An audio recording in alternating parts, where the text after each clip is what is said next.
Nasumbagan ako ang akong ka-meet up tungod sa filter. DJ Sam karong panahon na daghan na jud kaayo ang mailad. Kana gani nga nanguyab kaniya kay paska man gyud niyang gwapaha sa social media. Pero ang ending, gwapa pa di ang kukak sa personal. Tawagan na lang ko sa pangalang Ken, DJ Sam. 21 years old ko og college student. DJ Sam, dili ko kagwapuhan pero dili pud ko pangit. Wa pud ko gapangilad sa social media. Kay kung unsa man jud ang akong hitsura sa personal, mao man sab na ang akong ginapost sa ako ang social media. Proud ko sa kung unsa man ang akong hitsura.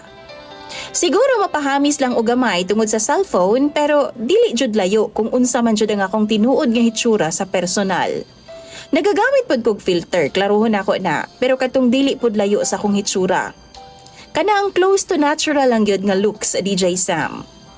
Second year college ko, na ako'y nauyab, nga tawgon na lang nato sa pangalang Maymay.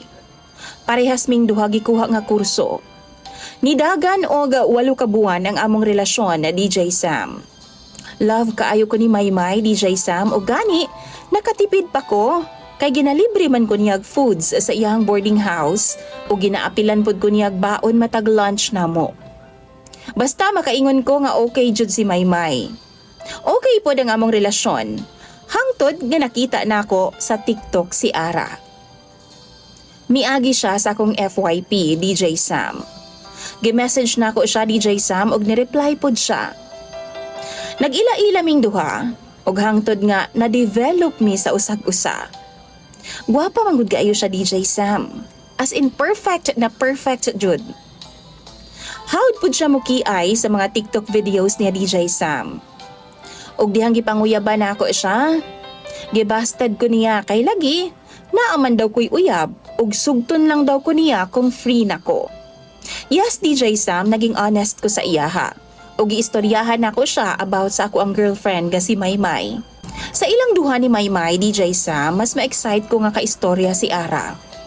Maong saway pagduha-duha, gibuwagan nako si Maymay o gipursu nako si Ara. Naging kami, DJ Sam, og after 1 month, first month sa rin namo, nagsabot ming duha nga magkita nami. Pero wa ko niya gisipot, DJ Sam, kay lagi, busy daw siya sa iyang trabaho.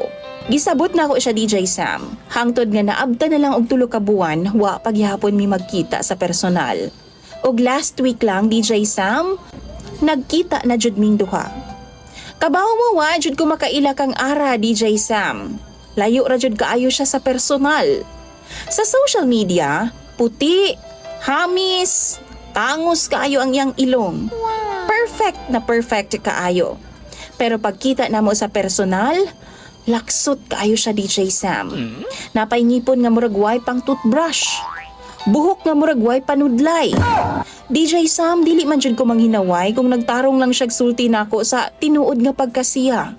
Napungot jud ko, DJ Sam. Ni action pa siya halok o gakos sa akoa. Giisip nako nga layo ra jud kaayo si Ara sa hitsura ni Maymay. Dili kayo gwapa pud si Maymay sama nako pero presentable siya. Sa kalagot nako ug hunahuna nga nawala si Maymay nako tungod sa iyahang pagpangilad nako, DJ Sam. Napiktusan jud nako siya og natulak nako sa diyang giaksyonan ko niya kiss og gakos. Muaksyon ang takog biya niya, DJ Sam, pero namugos pa siya nga magstay ko. Nagakos-gakos akong likod. Maong wa ko kaantos. Ako siyang napiktusan pag-usab. Mura jud din tawag suso sa sapa og dagway, DJ Sam. Nakipagbulag ko niya, apan wa siya misugot. Kay nahigugma daw siya nako pag-ayo. Plano na gani daw niya nga ipaila-ila ko sa iyahang pamilya. O kung mawala daw ko niya, mas maayo pa daw idemanda ko niya sa akong pagpamisikal sa iyaha. Mauna akong problema karon, mga followers ni DJ Sam. Gikalibgan ako na. Unsaon ko mani? Dili ko gusto nga makipagbalik ni Ara, DJ Sam, kay di gyud ako matake ang yang hitsura sa personal. Pero di pud ko gustong mapriso.